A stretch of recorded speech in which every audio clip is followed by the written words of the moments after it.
어젯밤에 유튜브와 트위터 등에서 신림동 강간미수라는 영상이 빠르게 번졌는데 그 용의자 다행히 잡혔습니다. 이 문제 살펴보겠습니다. 어제 저도 이 트위터로 그 영상을 우연히 보고 깜짝 놀랐어요. 네, 다행히 잡혔더군요. SNS를 통해서 이게 영상이 퍼지기 시작하면서 사회 사건화가 됐다 이렇게 볼 수 있고요. 네. 어제 이제 6시 20분 무렵입니다. 신림동의 한 빌라라고 해야 되겠죠. 그 집에 여성이 들어가려고 하는데 네. 남성이 급히 쫓아갑니다. 근데 다행히 간발의 차라고 표현하지만 3초도 차이가 안 나는 그러니까요. 네. 그런 순간에 여성이 문을 닫고 들어가는데 그 남성이 그 성폭행하려고 했다. 이게 이제 그 여성의 의심인 거죠. 네, 누가 봐도 영화의 한 장면 같습니다. 그 영상 보겠습니다. 네. 어제 오전 6시 20분쯤에 서울 신림동 한 빌라의 CCTV 영상인데요. 엘리베이터에서 내린 한 여성이 현관문을 열고 자기 집으로 들어갑니다.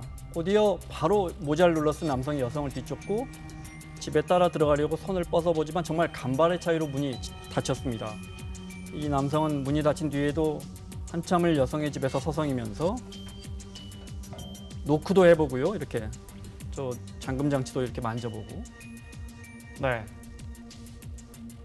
정말 1초만 늦었더라면 이런 생각이 듭니다. 네. 그러니까요. 어떤 일이 있었으리라고는 뭐 상상하고 싶지도 않은데, 그러니까 의심할 수밖에 없는 정황이 그렇습니다. 이렇게 밖에서 만났거나 엘리베이터를 타고 같이 왔었기 때문에 뭔가 위협적인 행동을 계획하고 기다렸던 게 아니냐. 저게 자동 잠금 장치, 그러니까 요즘은 전자식으로 거의 문을 닫는 순간 잠겨버리잖아요. 그런 장치가 아니라 만약에 수동으로 문을 닫거나 해야 되는 장치였다면 남성이 힘으로 밀어붙이고 들어갔으면 충분히 밀어붙일 수 있는 상황이었기 때문에 네. 그래서 이제 그 현장에 있었던 여성 같은 경우 굉장히 심한 공포감을 느꼈다고 하는 거죠.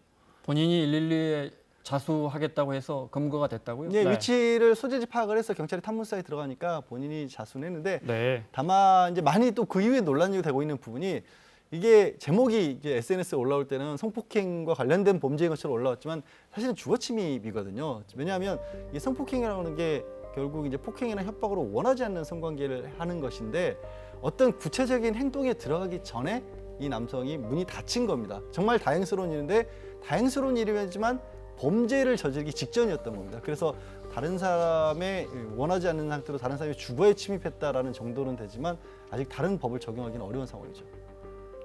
기소도 안 됩니까? 다른 법으로, 그러니까 주거 침입은 뭐 기소가 될 수 있고도 네. 미수가 될 수도 있지만 주거 침입 미수나 기수 정도는 가능하지만 다른 어떤 강도나 성폭행 혐의로는 기소가 불가능한 상황입니다. 알겠습니다. 이 사건 말고 이틀 전에 전남 순천에서 직장 동료의 약혼녀를 성폭행하려다 숨지게 한 사건이 있었습니다. 가해 남성이 전자발찌 차고 있었더군요. 네. 전자발찌 차고 있는 상태에서 범행을 저질렀다는 것 때문에 더 많은 사람들이 좀 충격을 받고 있는 건데요. 말씀하셨던 것처럼 엊그제 새벽에 있었던 일입니다. 같은 직장 동료 사이에서 뭐 약혼녀까지 불러가지고 이제 술을 마신 거죠. 만찬 상태로 헤어졌는데 그 직장 동료라고 하는, 그러니까 후배인 거죠. 후배가 그 약혼녀 집으로 찾아가서 그 약혼녀를 성폭행하려고 시도하는 과정에서 약혼녀가 6층에서 바깥으로 화단 쪽으로 네. 뛰어내렸고 나중에 가족들이 연락이 안 돼서 찾아가 보니까 숨진 상태로 발견이 됐다. 이게 네. 이제 골자입니다. 영상 준비됐으면 보겠습니다. 네. 머리에 수건 둘러쓴 남성이 엘리베이터에 탑승합니다. 직장 동료의 약혼녀인 43살 A씨를 성폭행하려다가 살해한 혐의로 체포된 36살 최모 씨인데요. A씨가 사는 층에 도착하자 네, 엘리베이터에 내립니다. 지금 저 영상은 그러니까 성폭행을 하러 가는 장면입니까? 아니면 가는 장면. 가는 장면입니까? 가는 장면입니다. 그러니까 벌써 원래 저렇게 침입하기 위해서 수건을 네. 머리에 일부러 덮어 쓴 겁니다. 이렇게 찾아가서 성폭행을 시도한 거고 여성은 그 성폭행을 피해서 그러니까 친구의 약혼녀죠. 6층 아파트에서 뛰어내린 겁니까? 예. 네. 당연히 크게 다쳤을 거고요. 근데 그 당시에는 사망했는지 여부는 뭐 정확하게 확인되지는 않고 있지만 움직임은 있었다고 하고요. 그 여성을 그런데 본인이 내려가서 그 거의 이제 몸에 힘이 없는 상태가 아니었겠습니까? 굉장히 네. 많이 다쳤을 거고 다시 엘리베이터에 태워서 집으로 데리고 옵니다. 그리고 1시간 뒤에 나갔는데 안방에서 시신으로 발견이 된 거죠. 네. 만약 그 말이 사실이라면 그러니까 위독한 상황이었는데도 119를 부르지 않고 자신이 이 범행을 숨기기 위해서 집으로 다시 업고 들어왔다 이 말씀이십니까? 그러니까 처음에 추정된 부분은 그런 부분이었습니다. 그러니까 몸이 움직임이 보일 정도였다는 거예요. 피해 여성이. 그러니까 추락한 뒤에 이 엘리베이터를 타고 올라올 때 그러고 나서 8시간 후에 시신으로 가족들에서 발견이 됐는데 또 이제 부검 결과 한 가지 새롭게 드러나는 사실은 목에 졸린 듯한 상처가 있다는 겁니다. 그러니까 지금 이 여성의 사망이 추락으로 인해서 부상을 입은 상태에서 버려져서 사망한 것인지 아니면 추락했을 당시에 이미 굉장히 심각한 사망으로 소송이 불가능한 정도였는지 혹은 마지막으로 말씀드린 것처럼 혹은 이제 목을 경부 압박을 통해서 이게 사망에 이르게 한 것인지 이런 부분들이 적용 법조가 다 달라질 수 있는 설령 상황입니다. 6층에서 떨어져서 그때 숨졌다고 하더라도 그 떨어지는 원인이 이 가해자 때문인 거 아니에요? 그렇습니다. 그렇으니까 네. 그렇더라도 그거는 이제 강간치사로 네. 여기서 강간이라는 표현이 드는 거는 성폭행을 당했다는 의미는 아니고요. 성폭행을 하려는 기회에 어떤 그걸 피하다가 사망했다면 네. 그 책임을 져야 된다는 그런 의미에서 강간치사입니다. 네.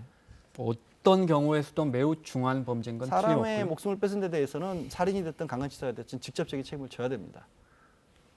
이렇게 되면 이제 전자발찌 채워놓고 경찰은 뭐 했냐 또 이런 지적이 나올 겁니다. 그러지 않아도 그런 비판이 나오고 있는데요. 지금 광주보호관찰소 측에서는 예측할 수 없는 상황이었다 이렇게 얘기를 하고 있거든요.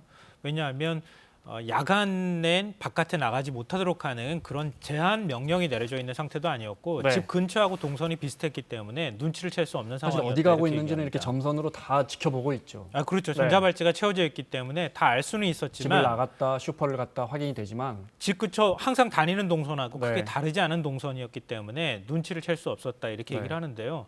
근데 문제는 이 남성이 2007년에도 성폭행 혐의로 구속이 돼서 5년 만기 출소했고요. 네. 2013년에도 똑같은 일을 벌였다는 겁니다. 그래서 검찰이 화학적 거세 명령까지 내려달라고 네. 법원에 요청을 했는데 법원이 전자발찌 부착 명령만 징역 5년에다가 내렸거든요. 네.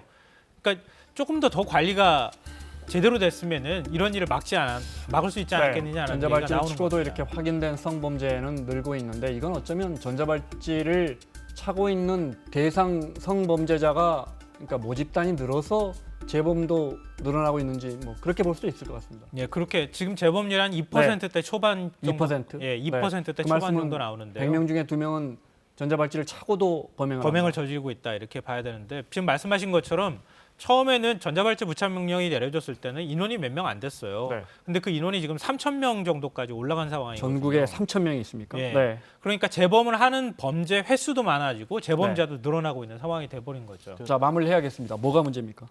일단 몇 가지 이유가 거론이 되고 있는 것 중에 하나가 전자발찌를 착용한 지 오래되면 네. 5년 이상이 되면 실질적으로 그 효과가 많이 떨어진다는 그런 얘기도 있고요. 아직까지는 관리하고 있는 인원 자체도 많이 좀 부족하다라고 하고 그동안 또 한 가지 전자발찌 자체가 가지고 있는 문제점 훼손하기 쉽고 네. 휴대기기하고 같이 떨어져서 두 개를 같이 가져야 된다. 이거는 이제 올해부터 일체형으로 지급을 하면서 조금 네. 개선이 되고 있는 상황이라고 하는데 그래도 안 했을 때보다는 지금 8분의 1 정도로 재범률은 낮춰진 상황이긴 합니다. 그거는 통계적으로 입증이 됐고. 그건 입증이 됐습니다. 자, 마무리하겠습니다. 사진관 준비했습니다. 네. 사흘 전에 경기도 광주 보건소 근처 사거리에서 한 치매 할머니가 신발도 제대로 안 신고 길을 건너는데 어느 여학생이 길을 건너도록 도와주고 자신의 신발도 벗어주는 장면을 누가 지나가는 행인이 촬영해서 올렸어요. 네. 예, 그렇습니다. 참 그냥 길을 도와주는 정도가 아니라 자기 발이 다칠 걸 감수하면서 할머니가 길에서 발에 뭐 혹시 유리 조각이라도 찔릴까봐 자기 신발을 네. 신겨드렸다는 거거든요. 우리 어른들 주변에 신발이 필요한 사람들 참 많은 텐데 저 학생에서 보고 배웠으면 좋겠습니다. 네. 그 왜 그럼 신발을 벗어놓냐고 물어봤더니 저는 양말을 신고 있었고 할머니는 맨발이 없기 때문이에요. 이렇게 얘기를 했다고 합니다. 거기까지 듣겠습니다. 네, 나는 양말 신고 있어서.